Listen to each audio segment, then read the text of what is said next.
কথার গভীরতা বুঝছেননি? এই জন্য আল্লাহ তাআলা বলতেছেন, আমি আসমানের কথা বলেছি আর জমিনের কথা বলেছি। বরকত আরো শোনো, বরকত হলো তোমরা জমি চাষ করো, তখন বৃষ্টির প্রয়োজন হয়।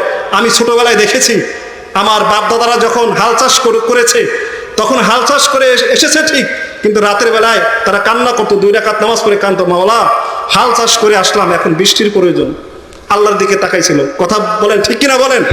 এখন বান্দারা আল্লাহকে বৃদ্ধাঙ্গুল দেখে, মাওলা আপনি যদি বৃষ্টি না দেন তাও কোনো সমস্যা নাই, আমাদের কি আছে, পানির ব্যবস্থা আছে, মোটর আছে, মোটর আমাদের কি আছে, মোটর আছে।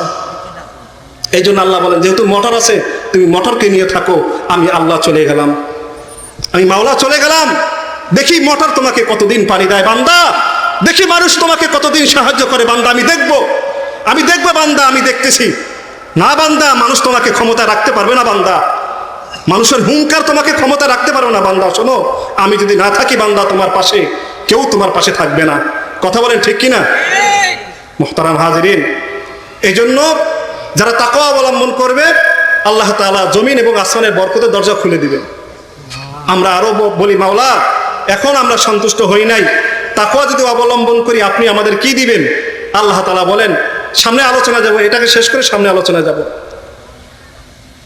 আল্লাহ তাআলা বলেন, তোমরা যদি তাকওয়া অবলম্বন করো বান্দা, আরেকটা ফায়দা হলো, যাও তোমাদেরকে আমি ফুরকান দান করব। ফুরকান, ফুরকান মানে কি? ফুরকান মানে হলো পার্থক্য করা, পার্থক্য করার জ্ঞান আমি তোমাকে দান করব, পার্থক্য করার জ্ঞান দান করব। এখন বুঝেন, ফুরকান হলো পার্থক্যকারী। এখন আমরা পার্থক্য করতে পারি না, হুজুর ভোট কাকে দিব তুমি বোঝো না, তোমাকে জ্ঞান দেয় নাই আল্লাহ। কথা বলেন ঠিক কিনা? কেন ফতুয়া নিজেকে জিজ্ঞাসা করতে পারো না মিয়া? হুজুর হককে বাতিলকে হুজুর বুঝি না, কেন তুমি বোঝো না? কেন তোমার মেধা নাই? তুমি বোঝো না? হুজুর সমাজে ভালো মানুষকে হুজুর একটু বলে দেন, কেন তুমি বোঝো না? এই যে না বোঝার অর্থ হলো আমাদের ভিতরে আল্লাহর ভয় নাই। এই জন্য আল্লাহ তাআলা এই পার্থক্য দান করার জ্ঞান দেন নাই। কথা বলেন ঠিক কিনা? এই জন্য সুদখোর সুদের কাজ যখন যায়, তখন সুদের কাজ থেকে সে বিরিয়ানির ঘেরান পায়। কথা বলেন ঠিক কিনা? এই জন্য শুধু সুদেই আর ভাল লাগে। আর যাদের মেধা আছে, যে মুত্তাকি বান্দা, নেককার পরহেজগার বান্দা, সে যখন সুদের কাছে যায়, সে দেখে এটা সুদ না, এটার মানে কি, মানুষের বিষ্ঠার গন্ধ, গোবরের গন্ধ, গুয়ের গন্ধ, পচা গন্ধ, ময়লা আবর্জনা। এই জন্য মুত্তাকি বান্দা সুদের কাছে যায় না। কথা বলেন ঠিক কিনা? ওই জ্ঞানই তার নাই, তার বুঝবুদ্ধিই নাই। বুঝবুদ্ধি, মাছি 2 প্রকার মনে করেন, মাছি 2 প্রকার, একটা মৌমাছি আর একটা সাধারণ মাছি। মৌমাছি কোথায় করে? সব সময় ফুল যেখানে আছে মৌমাছি সেখানে আছে। কথা বলেন বাস্তব কিনা বলেন? আরেক ধরনের মাছি আছে, যেখানে ময়লা আবর্জনা আছে ভ্যান ভ্যান সেখানে আছে সে। কথা বুঝে আসেনি? 2 শ্রেণীর মানুষ এরকম আছে। মেধা বুঝবুদ্ধি যখন নষ্ট হয়ে যায়, নারী যেখানে আছে, নর্তকী যেখানে আছে, গান বাজনা যেখানে আছে, দুর্নীতি যেখানে আছে, জিনা যেখানে আছে, অপকর্ম যেখানে আছে, সুদ যেখানে আছে, অন্যায় যেখানে আছে, মিথ্যাচার যেখানে আছে, এই মানুষগুলো সেখানে আছে। কথা বলেন ঠিক কিনা? তাদের বিবেকটা নষ্ট হয়ে গেছে, বিবেকহীন মানুষ। ওরা বোঝে না, ওরা জানে না।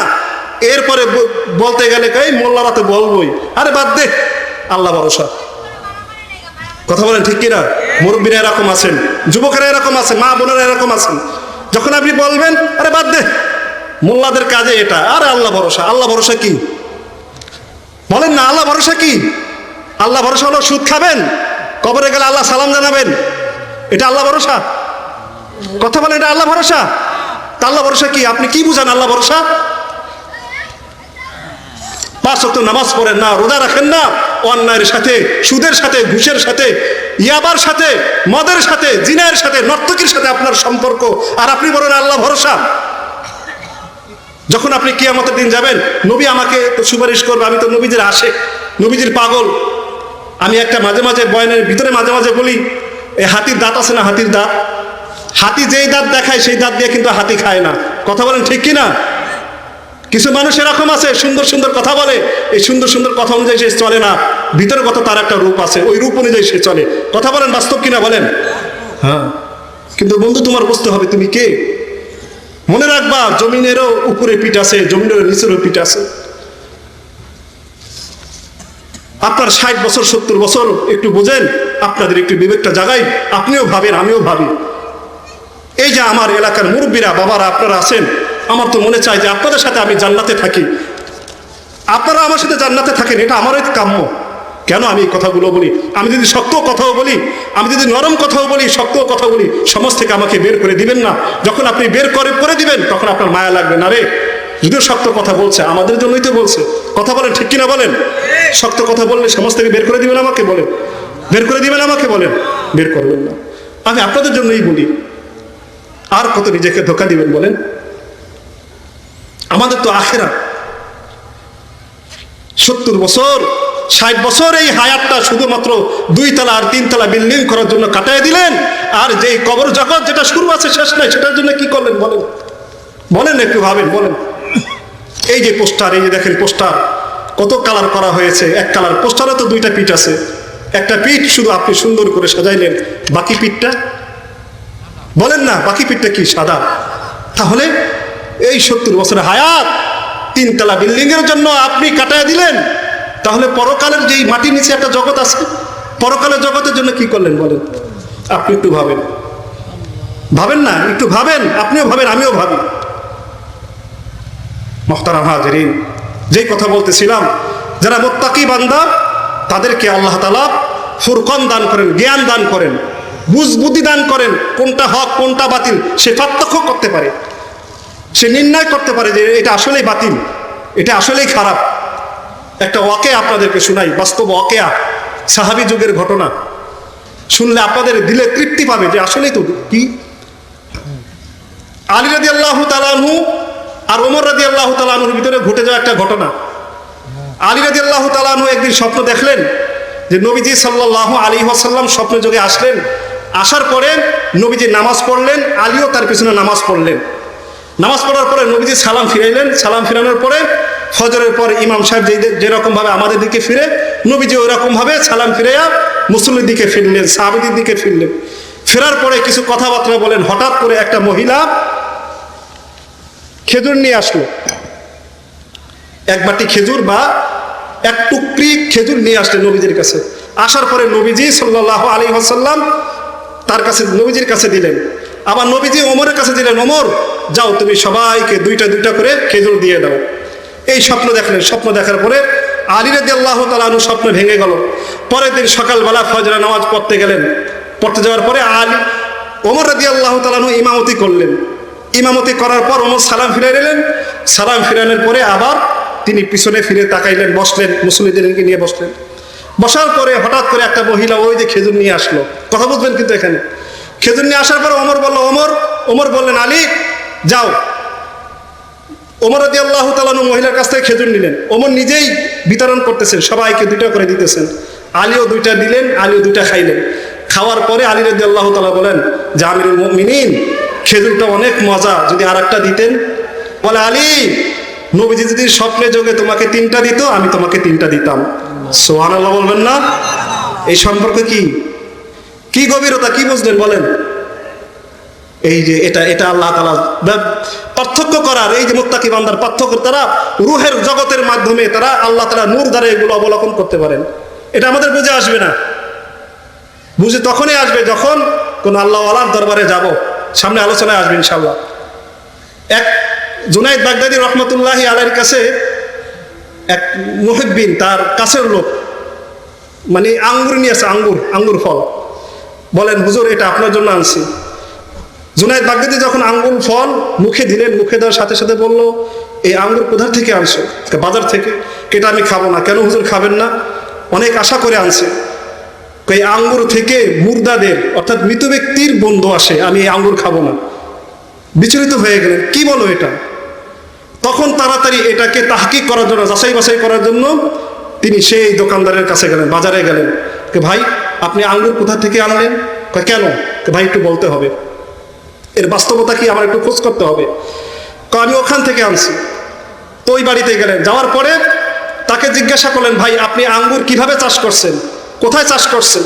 তো তখন বলল যে এই আঙ্গুরটা একটা কবরস্থান ছিল, ওই কবরস্থানে আমি আঙ্গুর চাষ করছি। সুবহানাল্লাহ বলেন। ওই কবরস্থানে কি করেছি? আঙ্গুর চাষ করেছি। এই খবরটা দিল কে? বলেন না, কে দিয়েছে? এই যে আল্লাহ তাআলা দিয়েছেন। আল্লাহ তাআলা বলেন তাকওয়া অবলম্বন করো, আমি ফায়সালা করে দিব। একটা হাদিস আছে, হাদিসটা হলো কলান নবী সাল্লাল্লাহু আলাইহি ওয়াসাল্লাম, নবীজি বলেন ইত্তাকু ফিরাসাতাল মুমিনিন ফাইন্নাহু ইয়ানজুরু বিনুরিল্লাহ। একটা হাদিসের অর্থ হলো নবীজি সাল্লাল্লাহু আলাইহি ওয়াসাল্লাম, হে আমার উম্মত, তোমরা মুত্তাকি বান্দার অন্তর্দৃষ্টিকে ভয় করো, কেননা তারা অন্তর দ্বারা দেখতে পায়। সুবহানাল্লাহ বলেন। এখন এই হাদিসটা ব্যাখ্যা জানার জন্য এক ইহুদি, আমরা তো বসে আছি মনে করেন এখানে, দেখেন এই যে ফরিদপুরে আজকে দেখলাম, ফরিদপুরে দুইজন ইমাম সাহেব খ্রিস্টান ধরা খেয়েছে, দীর্ঘদিন ধরে নামাজ পড়ে গেছে। বুঝে আসছেননি? বুঝে আসছে বিষয়টাগুলো? আমরা তো বসে বসে তাসবিহ গুনি, কিন্তু আমাদের ঈমান হরণ করার জন্য কত চক্রান্ত চলতেছে। এই হাদিসটা অর্থ জানার জন্য, ব্যাখ্যা জানার জন্য জুনায়েদ বাগদাদী রহমাতুল্লাহি আলাইহির কাছে আসলেন। আসার পরে বললেন, কে? খ্রিস্টান, একজন খ্রিস্টান, মুখে দাড়ি আছে, লম্বা দাড়ি, পাগড়ি মাথায়, যে মুত্তাকি বান্দা আবার আল্লাহ তাআলার নূর দ্বারা দেখতে পায়, এর অর্থ তো বুঝলাম না। কারণ মুসলমান ছাড়া থেকে কেউ বুঝবে না এটা, ইহুদি খ্রিস্টান এগুলো মর্ম বুঝবে না। তো মর্ম বোঝার জন্য জুনায়েদ বাগদাদীর কাছে গেলেন যে হযরত এটা বলে দেন। ও ভাবছে যে জুনায়েদ বাগদাদী এর ব্যাখ্যা বলতেও পারবে না, তখনই আমরা ইসলামকে অপমান অপদস্থ করবো, আমাদের খ্রিস্টান ধর্ম বিজয় লাভ করবে, এই নিয়ে সে গিয়েছিল। কথা বুঝে আসছেনি? যখন জুনায়েদ বাগদাদীর কাছে গেলেন যে এই হাদিসের মর্মটা বলে দাও, যে ইত্তাকু ফিরাসাতাল মুমিনি, যে মুমিনের অন্তর্দৃষ্টিকে ভয় করো, ফাইন্নাহু ইয়ানজুরু বিনুরিল্লাহ, যে মুত্তাকি বান্দারা আল্লাহ তাআলা নূরের দ্বারা সে দেখতে পায়। এর ব্যাখ্যা তো বুঝলাম না।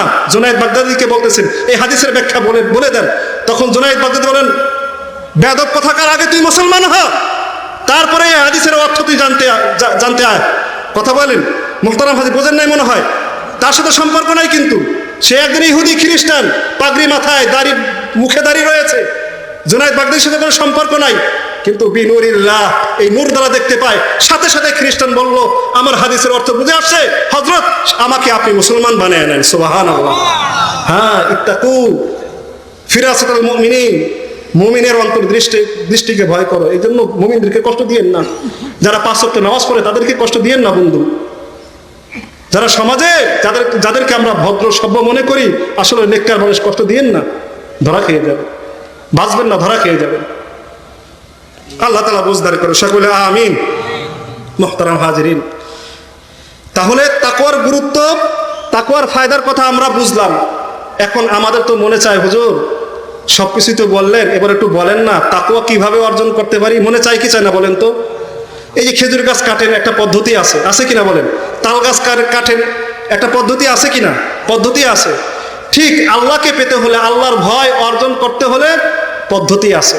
কি আছে? এমনিতে আল্লাহ তাআলা ভয় আসবে না আপনার দিলের ভিতরে। কথা বোঝেন নাই মনে হয়? মুসলমানের ঘরে জন্মগ্রহণ করেছেন, আল্লাহ আপনার দিলে এসে যাবে, ব্যাপারটা এরকম না, মেহনত করতে হবে। খেজুর গাছের রস এমনিতে আসবে না, মেহনত করতে হয়। তাল গাছের রস এমনিতে আসে না, মেহনত করতে হয়। তাকওয়া এমনিতে আসে না, ভয় এমনিতে তৈরি হয় না, মেহনত করতে হয়। হুজুর সেই মেহনত কি? সেই মেহনত হলো, 1 নম্বর হলো তেলাওয়াতুল কোরআন। কোরআন তেলাওয়াত করো। কি তেলাওয়াত করো? কোরআন। আহারে কোরআন, আজকে কোরআন নাই। আজকে কোরআন নেই। কি? ফজরের পরে নর্তকীর গানের আওয়াজ আসে ঘর থেকে, ছেলেরা ঘুমাইতে যায়, তখনও মোবাইলের গানের আওয়াজ, নর্তকীর ছবি, উলঙ্গ ছবি। ফজরের পরে আগে মা বোনেরা কোরআন শরীফ তেলাওয়াত করতেন, আমরা রাস্তা দিয়ে যাইতাম, আমরা গুনগুন করে আওয়াজ শুনতাম। কথা বলেন ঠিক কিনা?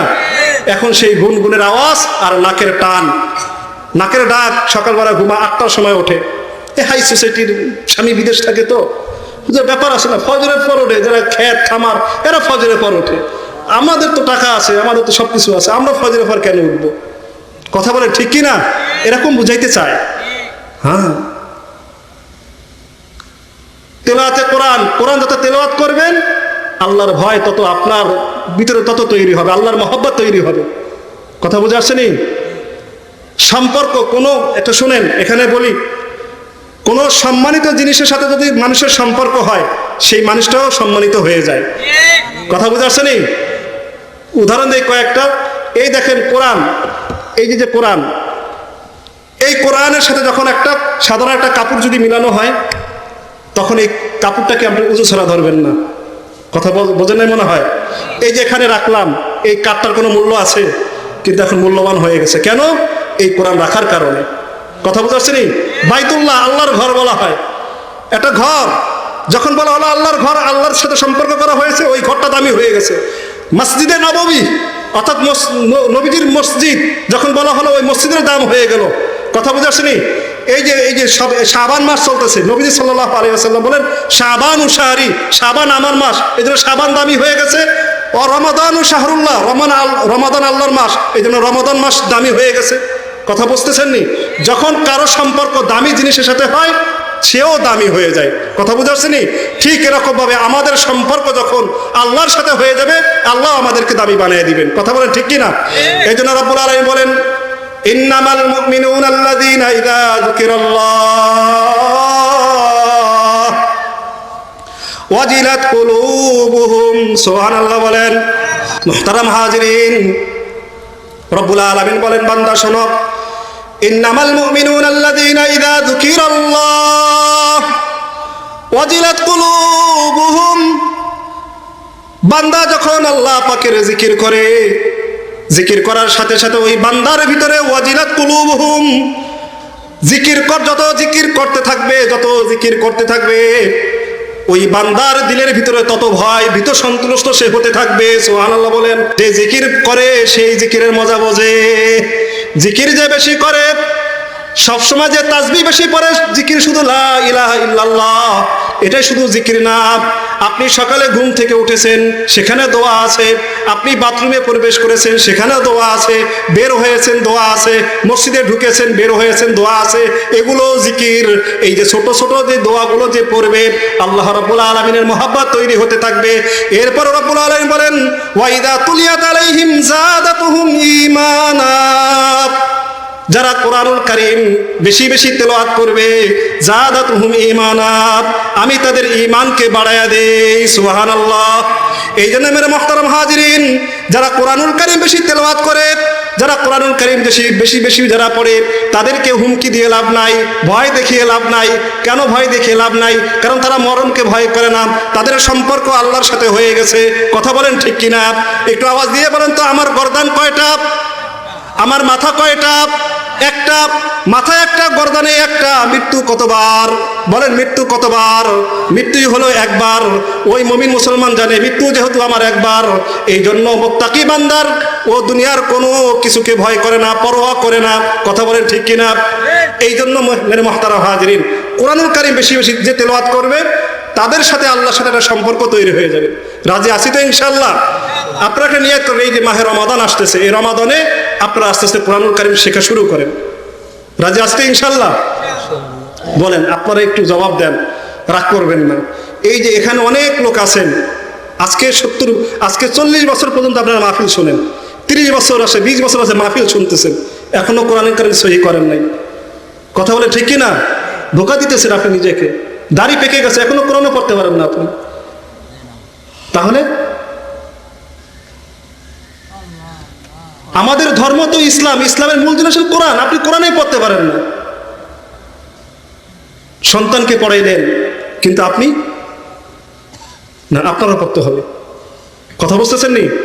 এই আমলনামা যেদিন দেওয়া হবে কিয়ামতের দিন, নবীজি সাল্লাল্লাহু আলাইহি ওয়াসাল্লাম তিনি আমাদের পক্ষে সুপারিশ করবেন। আল্লাহ তাআলা ডাক দিয়ে বলেন, দোস্ত একটু থামো, আপনি সুপারিশ করবেন ঠিক, আপনাকে অনুমতি দিও আমি ঠিক, আপনাকে ক্ষমতাও দিয়েছি, আপনি সুপারিশ করবেন আপনার উম্মতের জন্য।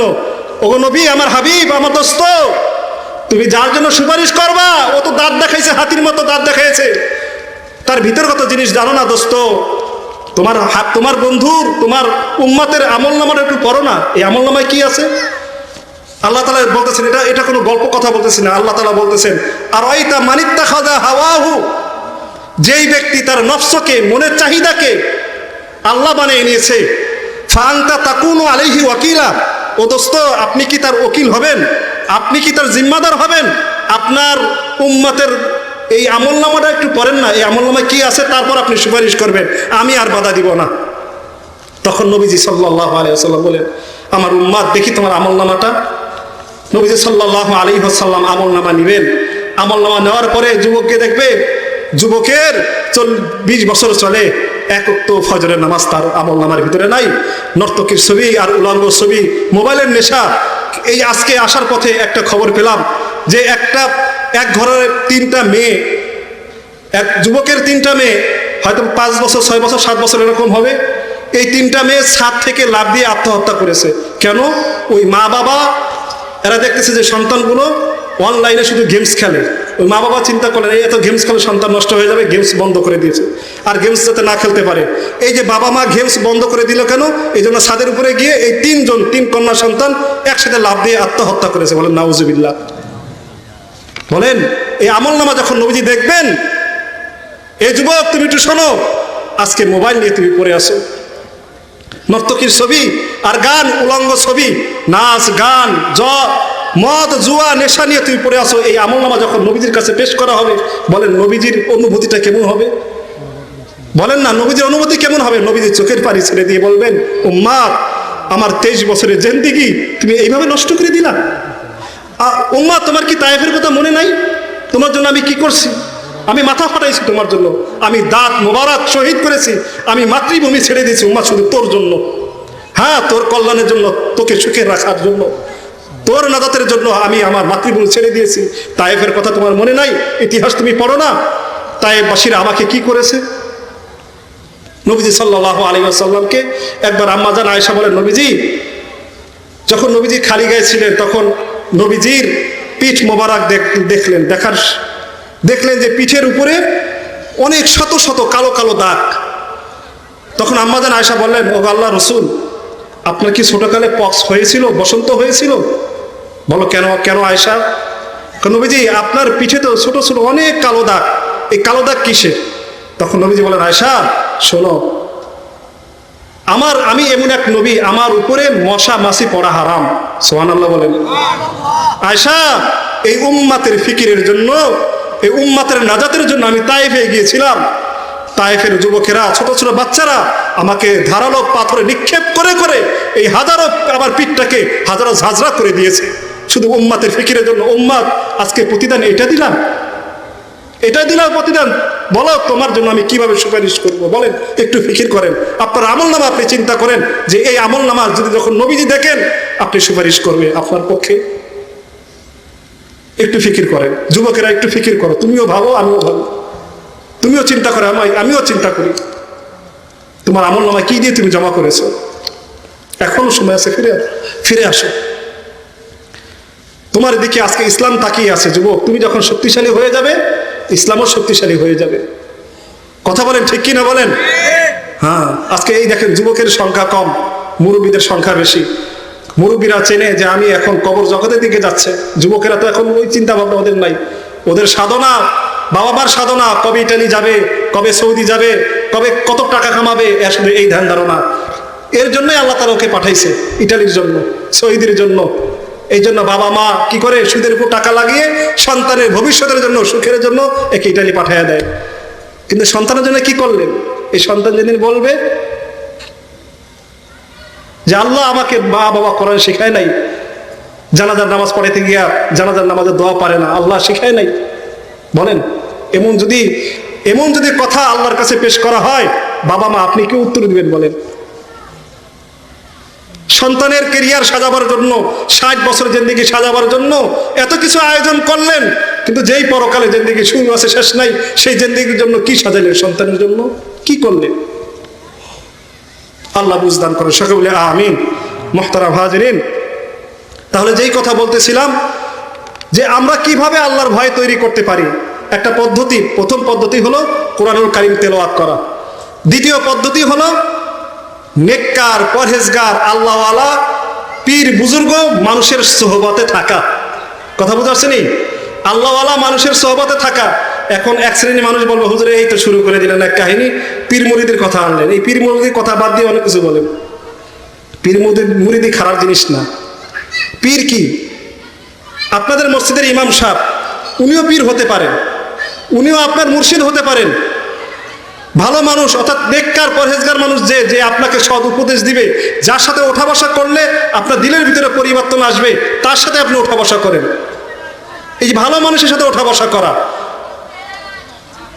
আপনারা দেখেন, উদাহরণ দেই, যাদের ভিতরে প্রশ্ন হয় যে পীর মুরিদের কথা আনলেন, মানে কিছু মানুষের গা জ্বলে যায়, এদের কথা বাদ দেন।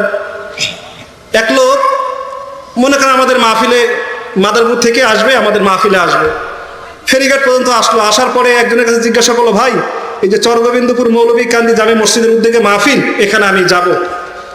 তো এই জিজ্ঞাসা করলো ফেরিঘাট এক আল্লাহওয়ালার কাছে, মানে একটা আলেমের কাছে জিজ্ঞাসা করলো। তিনি সরাসরি ঠিকানা দিয়ে দিয়েছেন, ওই ঠিকানা অনুযায়ী সে চলে আসলো মাহফিলে। এসে ভালো মানুষের কাছে জিজ্ঞাসা করলেন, এসে পড়েছে, গন্তব্যস্থানে এসে চলে আসছে।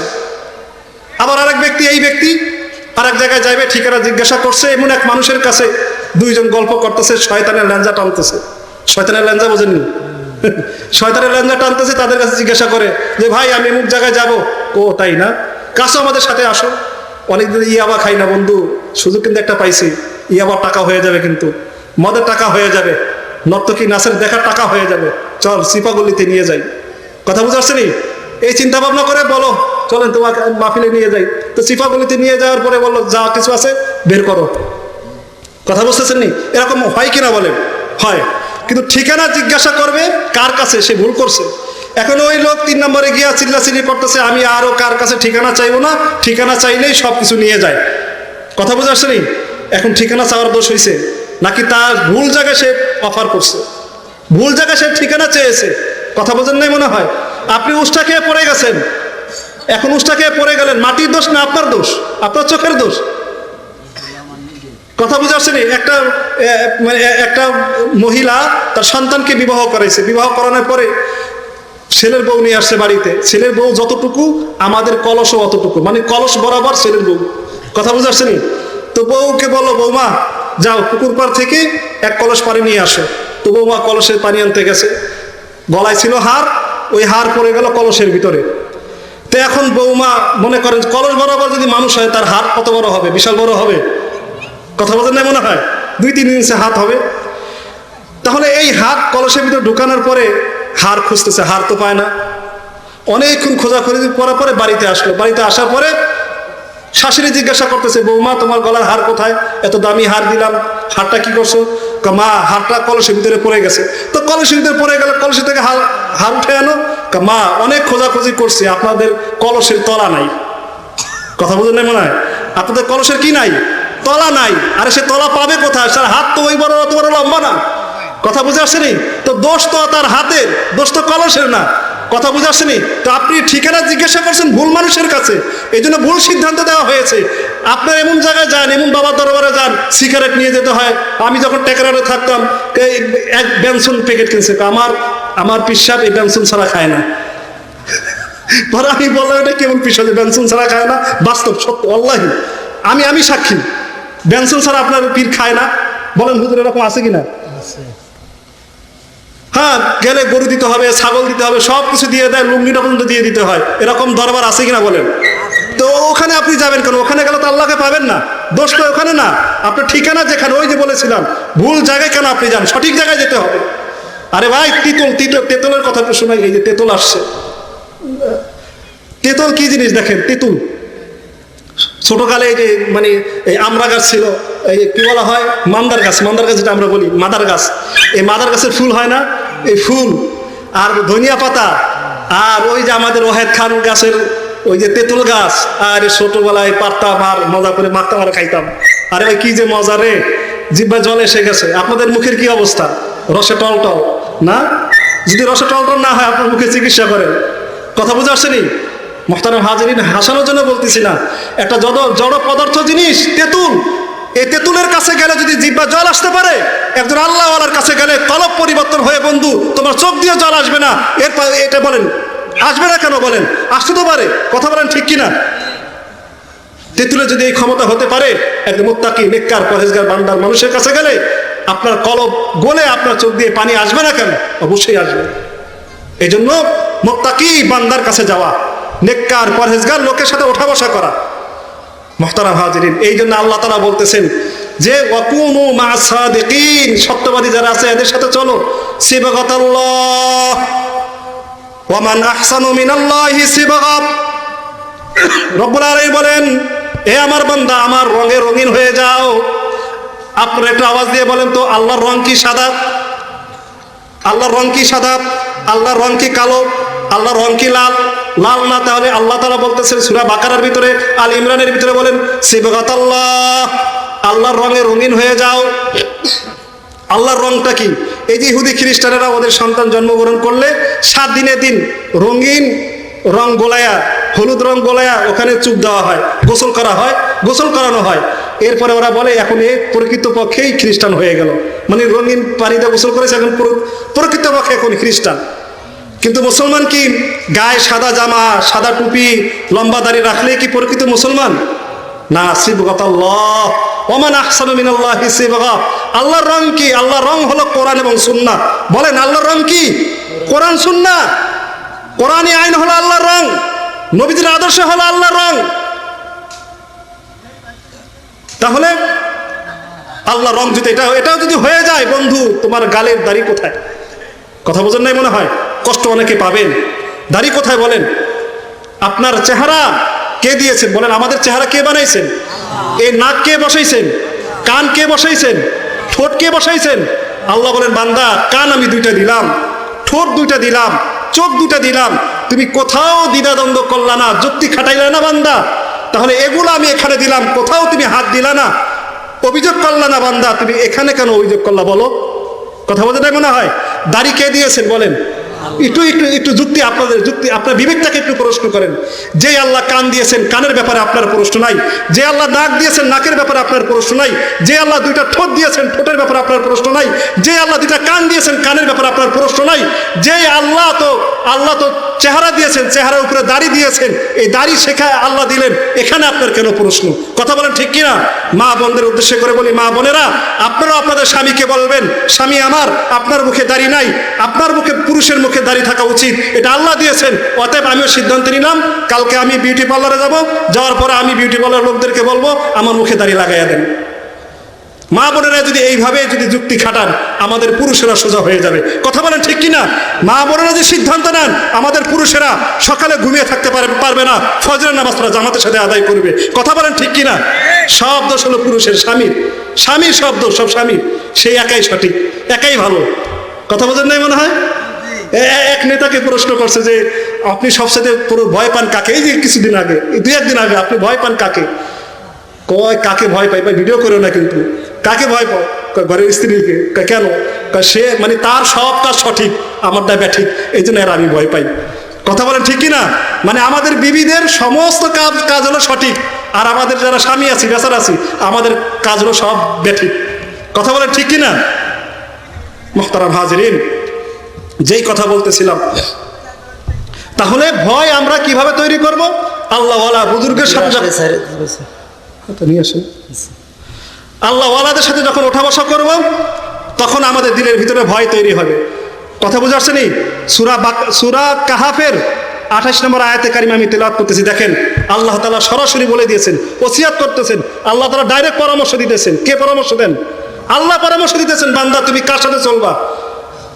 আল্লাহ এইভাবে নবীজিকে বলে দিয়েছেন, বান্দা আমি তোমাকে বলে দেই, ওয়াসবির নাফসাকা মাআল্লাযীনা ইয়াদউনা রাব্বাহুম বিল গাদাতি ওয়াল আশী। দোস্ত আমার, হাবিব আমার, আপনি কার সাথে চলবেন, কার সাথে ওঠা বসা করবেন আমি বলে দেই। সুবহানাল্লাহ বলেন। ও বন্ধু, তোমাকে বলে দেই দোস্ত, তুমি ওই সমস্ত মানুষের সাথে চলবা যে সমস্ত মানুষেরা সকাল সন্ধ্যা নামাজ পড়ে, যারা আমার খুশির জন্য যারা কাজকর্ম করে, দোস্ত তাদের সাথে আপনি চলবেন। আপনি ওদের দিকে তাকাইবেন না যারা দুনিয়ার জন্য কাজকর্ম করে, যারা দুনিয়ার লোভ লালসায় পড়ে আছে, আপনি আপনার চোখ তাদের দিকে তাকাবেন না। এরপরে আল্লাহ রাব্বুল আলামিন বলেন, দোস্ত 3 শ্রেণীর মানুষের সাথে চলবা না, উঠবা না, বসবা না, সম্পর্ক রাখবা না। কয় শ্রেণীর মানুষ? 3 শ্রেণীর মানুষ। এখানে বুঝে নেন যুবকেরা, 3 শ্রেণীর মানুষের সাথে সম্পর্ক রাখবা না। আমরাও 3 শ্রেণীর মানুষের সাথে সম্পর্ক রাখবো না। এই 3 শ্রেণীর মানুষ কারা? আল্লাহ তাআলা বলেন, ওয়ালা তুতি মান আগফালনা কলবাহু আন যিকরিনা ওয়ালা তাত্তাবিউ। আল্লাহ তাআলা বলেন, ওয়ালা তুতি মান আগফালনা কলবাহু আন যিকরিনা।